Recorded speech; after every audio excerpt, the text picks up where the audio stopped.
आज का हमारा लेक्चर पुराने लेक्चर की कंटिन्यूटी पर मबनी है जो कि special cases for elastic Fluence in one dimension था। उस लेक्चर में हमने ये जाना था कि जब दो बॉल्स मूव कर रही हों और मूव करते वक्त वो टकराएं तो टकराने से पहले पहली बॉल की वेलोसिटी u1 थी, जबकि दूसरी जो बॉल थी उसकी वेलोसिटी u2 थी। टकराने के बाद पहली बॉल की वेलोसिटी चेंज होकर v1 होगी, जबकि सेकंड बॉल की u2 से चेंज होकर v2 होगी। और वो जो फाइनल वेलोसिटीज के एक्सप्रेशन थे वो हम इन रिलेशन से जो कि मैसेज और इनिशियल वेलोसिटीज की टर्म्स में एक्सप्रेस किए हुए हैं, यहां से हम डिटरमिन कर सकते हैं final velocity of the first ball भी और सेकंड बॉल भी। फिर हमने एक स्पेशल केस देखा था जिसमें हमने दोनों बॉल्स के मास को क्या कर दिया था, सेम कर दिया था, और उसका नतीजा ये निकला था कि जो पहली बॉल थी जो जब दूसरी बॉल के साथ टकराई तो हुआ ये कि पहली बॉल को वो वेलोसिटी मिल गई जो सेकंड बॉल की इनिशियल वेलोसिटी थी, और सेकंड बॉल को वो वेलोसिटी मिल गई जो पहली बॉल की इनिशियल वेलोसिटी थी। और ये तब हुआ जब दोनों बॉल्स के मैसेज क्या थे, सेम थे। आज हम इसी काम को थोड़ा सा एक्सटेंड करेंगे और इस सिनेरियो को लेंगे जिसमें ये होगा कि हमारे पास आपके पास केस 2 हम ये ले रहे हैं कि balls have same message and second ball is initially at rest, यानी कि पहली बॉल का मैस दूसरी बॉल के मैस के बराबर है। और सेकंड कंडीशन हमारी ये है कि जो सेकंड बॉल है हमारे पास ये जो जिसका मास m2 है, इसकी जो इनिशियल वेलोसिटी है वो क्या है, वो 0 है, क्योंकि सेकंड बॉल क्या है, इनिशियली एट रेस्ट यानी कि रुकी हुई है। तो जो u2 होगा हमारे पास उसको हम क्या ले लेंगे, 0। अब हम इन दो एक्सप्रेशंस का इस्तेमाल करके जो कि हम पहले ड्राइव करके आ चुके हैं, इस्तेमाल करके असल में हम पहली बॉल जब दूसरी बॉल के साथ टकराएगी तो टकराने के बाद जो इसकी वेलोसिटी है वो v1 होगी, वो मालूम करेंगे। उसके साथ साथ टकराने के बाद जो सेकंड बॉल की वेलोसिटी v2 है वो मालूम करेंगे इस एक्सप्रेशन से। कंडीशंस क्या रखेंगे कि m1 को m2 के बराबर रखेंगे और initial velocity of the second ball क्या रखेंगे, 0 पुट करेंगे। तो सबसे पहले हम v1 को मालूम कर लेते हैं इस एक्सप्रेशन से। तो चलें इस एक्सप्रेशन के अंदर वैल्यूज को पुट करते हैं। तो जब u2 इक्वल टू 0 पुट करूंगा इस जगह पर, इस u2 की जगह की वैल्यू पर, तो यहां पर तो आपके पास मैसेज हैं, इनका कुछ आंसर आएगा, और एनीथिंग या कोई नंबर मल्टीप्लाई जब 0 से होता है तो वो आंसर क्या हो जाता है, 0। इसका मतलब है इसका फैक्टर जो है ना, ये टर्म कुछ भी रिजल्ट इसका नहीं होगा, ये 0 देगी। फिर जो पहली बॉल की फाइनल वेलोसिटी टकराने के बाद वो फिर यहां से निकल आएगी। तो मैं यहां पे करता हूं v1 इज इक्वल टू, अब चूंकि m1 m2 के बराबर है तो हम ये कर सकते हैं या तो m1 की जगह हर जगह m2 पुट कर दें या फिर m2 की जगह हर जगह m1 पुट कर दें। तो मैं ये करूंगा कि m2 की जगह क्या पुट कर दूंगा, m1। तो मेरे पास ऊपर आ जाएगा यहां पर m1 minus m1 divided by, इधर नीचे आ जाएगा आपके पास m1 प्लस m1, और साथ u1 आ जाएगा जो कि इनिशियल रफ्तार है जिसके साथ पहली बॉल क्या कर रही थी, वो मूव कर रही है।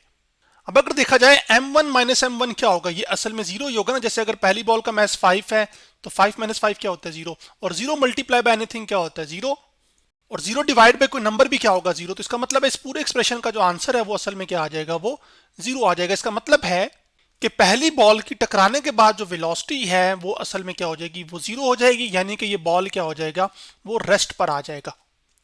कब पहली बॉल रेस्ट पर आ जाएगी, जब ऐसा हो कि दोनों बॉल्स के मैसेज सेम हो और पहली बॉल क्या हो, वो रुकी हुई हो। तो इस सिनेरियो में ये होगा कि जब ये पहली बॉल दूसरी बॉल से टकराएगी जो कि रुकी हुई है, तो पहली बॉल अपनी सारी की सारी वेलोसिटी दूसरी बॉल को ट्रांसफर कर देगी जिससे ये खुद रुक जाएगा, यानी कि पहली बॉल की जो फाइनल वेलोसिटी होगी v1 वो कितनी हो जाएगी, वो 0 हो जाएगी। जबकि सेकंड बॉल उस वेलोसिटी के साथ मूव करेगा जो पहली बॉल की शुरू में वेलोसिटी थी जो कि u1 है, और ये चीज हम जब अब फाइनल वेलोसिटी निकालेंगे सेकंड बॉल की वो हमें रिफ्लेक्ट भी होगी हमारी मैथमेटिकल फॉर्म के अंदर। चलें अब हम final velocity of the second ball निकालने के लिए हम ये वाला जो एक्सप्रेशन है इसका इस्तेमाल करेंगे। यहां पर मैं ये एक्सप्रेशन ले आया हूं जिसमें m1 m2 मैसेज है, u1 इनिशियल वेलोसिटी पहली बॉल की, जबकि u2 क्या है, वो फाइनल इनिशियल वेलोसिटी है सेकंड बॉल की। अब इस एक्सप्रेशन में भी हम u2 की जगह क्या पुट करेंगे, वो 0 पुट करेंगे। तो 0 मल्टीप्लाई बाय इसका जो भी आंसर आएगा वो असल में क्या आ जाएगा, वो जब 0 से मल्टीप्लाई होगा तो क्या आ जाएगा, वो 0 आ जाएगा। इसका मतलब इस पूरी टर्म का आंसर क्या आएगा हमारे पास, 0। तो जो फाइनल वेलोसिटी होगी v2 सेकंड बॉल की वो एक्चुअली फिर हमारे पास सिर्फ इस टर्म से निकल कर आएगी।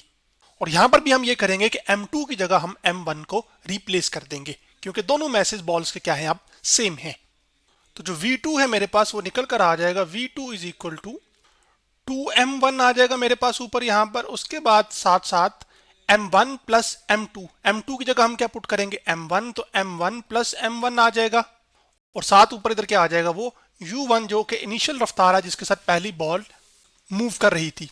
अब क्या होगा कि आपके पास m1 प्लस m1 क्या हो जाएगा, एक्चुअली ये भी 2m1 हो जाएगा डिनोमिनेटर में, तो आपके पास 2m1 और ऊपर भी क्या है, वो भी क्या है 2m1 ही है, और साथ क्या लिखा हुआ है यहाँ पर u1।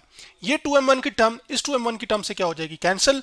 तो जो फाइनल वेलोसिटी है जिसके साथ सेकंड बॉल मूव कर रही होगी v2, वो असल में बराबर होगी initial velocity of the first ball के, जो कि कितनी है u1। और यही तो बात मैंने कही थी आपको कि जब दो बॉल्स के मैसेज सेम हो और सेकंड बॉल रेस्ट पर हो, तो होगा ये कि पहली बॉल अपनी सारी की सारी वेलोसिटी ट्रांसफर कर देगा किसको, दूसरी बॉल को। उससे क्या होगा कि जो पहली बॉल है वो बजाते खुद रुक जाएगी और सेकंड बॉल उस रफ्तार के साथ मूव करने लग जाएगी जो पहली बॉल की शुरू में रफ्तार थी। अब हम एक तीसरा केस लेंगे, और तीसरे केस हमारा ये है कि आपके पास second ball is initially at rest and mass of second ball is much greater than first ball. यानी कि बिल्कुल पुराने सिनेरियोस की तरह यहां पर यह है कि आपके पास जो क्लूजन से पहले जो सेकंड बॉल है वो रुकी हुई है, यानी कि जो u2 है आपके पास वो कितनी है, वो 0 है। जबकि सेकंड कंडीशन हम इस पे ये लगा रहे हैं कि जो सेकंड बॉल है m2, उसका मास बहुत ज्यादा है किससे, फर्स्ट बॉल से। तो उसको मैं यूं लिख सकता हूं कि आपके पास m2 is much much greater then m1। यानी कि यूं ही समझ लीजिए जैसे ये टकराव एक गाड़ी और एक क्रिकेट बॉल का हो, क्योंकि गाड़ी का इन सिनेरियोज में गाड़ी का जो मास है वो क्रिकेट बॉल के मास से बहुत ज्यादा होता है। तो गाड़ी के मास के लिहाज से चूंकि इस बॉल का मास बहुत कम होगा, तो आप इस मास को क्या कर सकते हैं, इग्नोर कर सकते हैं। अब इस चीज को फर्दर मैं आपके सामने एक्सप्लेन इस मैथमेटिकल एक्सप्रेशन से, जो कि हम पहली बॉल की फाइनल वेलोसिटी कैलकुलेट करेंगे टकराने के बाद, वो इस एक्सप्रेशन से करेंगे। किन शराइत के लिए, शराइत ये है कि पहली शर्त ये है कि आपके पास जो सेकंड बॉल है वो इनिशियली रेस्ट है, और जो सेकंड बॉल है उसका मास पहली बॉल से बहुत ज्यादा है। तो अब चूंकि u2 0 है, तो आपके पास यहां पर इसका आंसर क्या होगा, 0 यहां पर पुट करेंगे आप, 0 मल्टीप्लाई बाय कोई भी नंबर होगा तो वो क्या दे देगा, 0 ही देगा। तो आपके पास ये टर्म क्या हो जाएगी, खत्म। फिर जो पहली बॉल की फाइनल वेलोसिटी है टकराने के बाद, उसमें जो कंट्रीब्यूशन होगा वो खाली और खाली इस टर्म का होगा, और इस टर्म में हमने ये कंडीशन अब लगानी है जिसमें सेकंड बॉल का मास पहली बॉल से बहुत ज्यादा हो। तो फिर ऊपर से हमारे पास ये टर्म चूंकि 0 हो चुकी थी, तो आपके पास सिर्फ ये एक्सप्रेशन रह जाएगा जो कि मैं यहां पर लिख चुका हूं। अब यहां पर एक बारीकी है जो मैंने आपको समझानी है।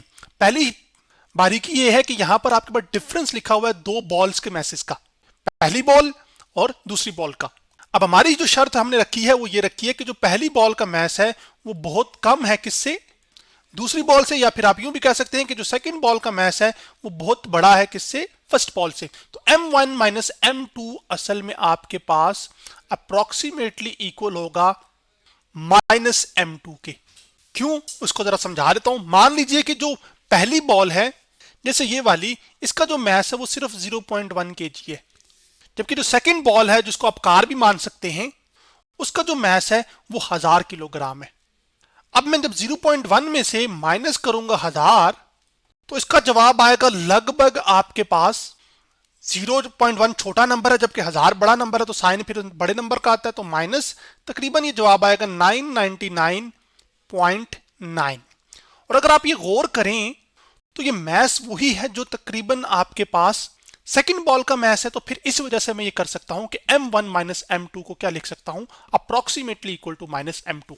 इसी तरह जो m1 प्लस m2 का एक्सप्रेशन है, इसको मैं यूं सिंप्लीफाई कर सकता हूं कि m1 प्लस m2 भी जो होगा वो भी असल में वो भी होगा किसके, m2 के, क्योंकि m2 बहुत बड़ा है किससे, m1 से। तो इन्हीं नंबर्स को आप यहां पर भी सब्स्टिट्यूट कर सकते हैं। इसी तरह m1 0.1 है, ठीक है, प्लस m2 कीजिएगा आप 1000, तो इसका जवाब असल में आ जाएगा लगभग या तकरीबन आपके पास, जब मैं एग्जैक्ट कैलकुलेटर पे करता हूं, सिर्फ समझाने के लिए मैं कर रहा हूं 0.1 प्लस कर देता हूं किसमें, 1000 में, तो जवाब आएगा 1000.1। देख रहे हैं यहां पर आप। तो ये नंबर कोई खास फर्क नहीं डाल रहा या ओवरऑल बहुत ज्यादा इफेक्ट नहीं कर रहा मैथ्स को, टोटल मैथ्स है ना यहाँ पे m1 प्लस m2, इस वजह से ये भी मैथ्स किसके अप्रोक्सीमेटली ले लेंगे हम, m2 के। आप यूं समझ लीजिए जैसे आपके बैंक अकाउंट में 1 लाख रुपया हो और आप उसमें 1 रुपया ऐड कर दें, तो 1 रुपया ऐड करने से कोई बहुत बड़ी वैल्यू नहीं ऐड हो जाएगी आपके बैंक अकाउंट में। उस 1 रुपये को आप क्या कर सकते हैं, लाख के मुकाबले में इग्नोर कर सकते हैं। तो यहां पर भी हम उसी तरह की चॉइसेस कर रहे हैं।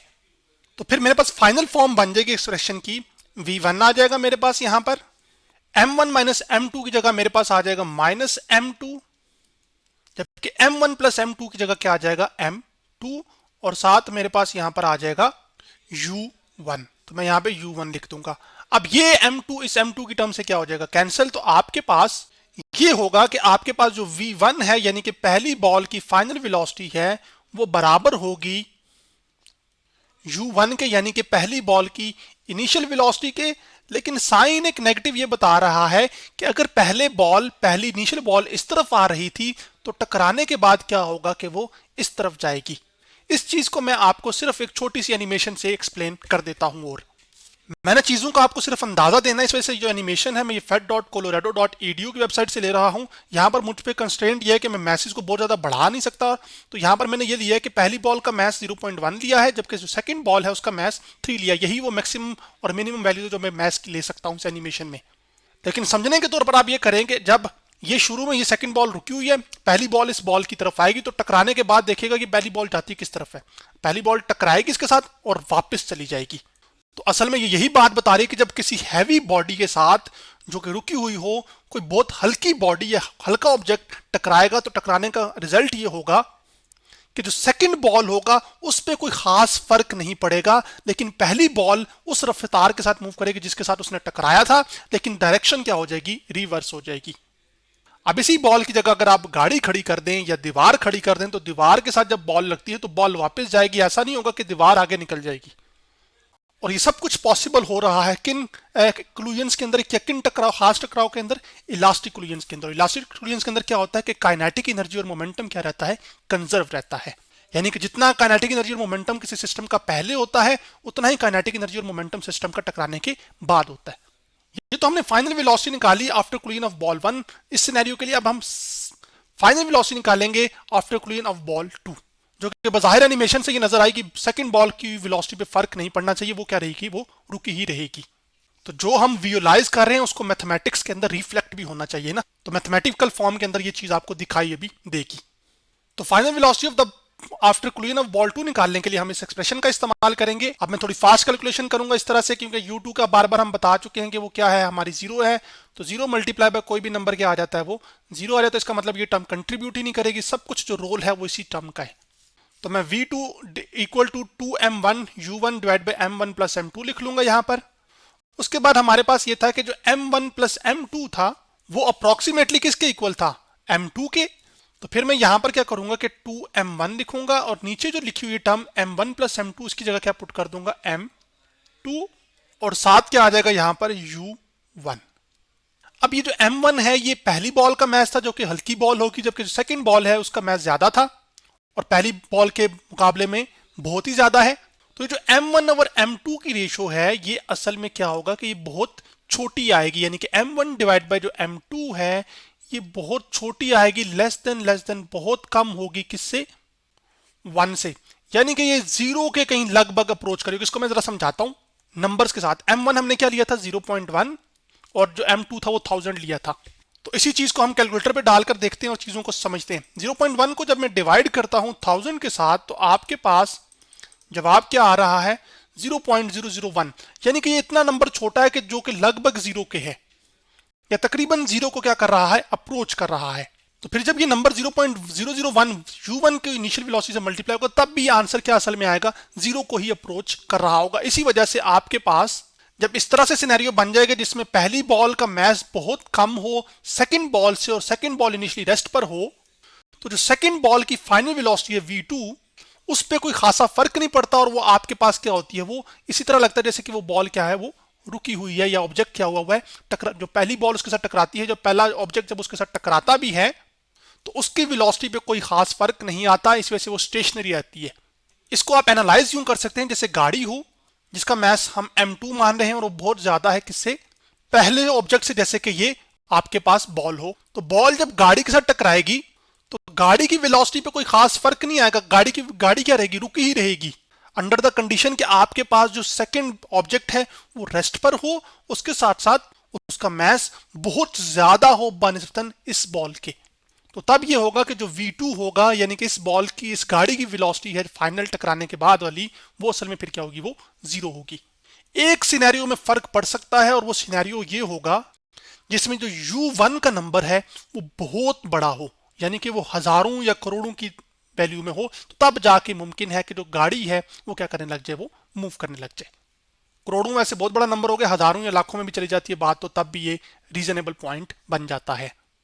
तो आज हमने special cases for elastic Fluence in one dimension के बारे में डिस्कस किया।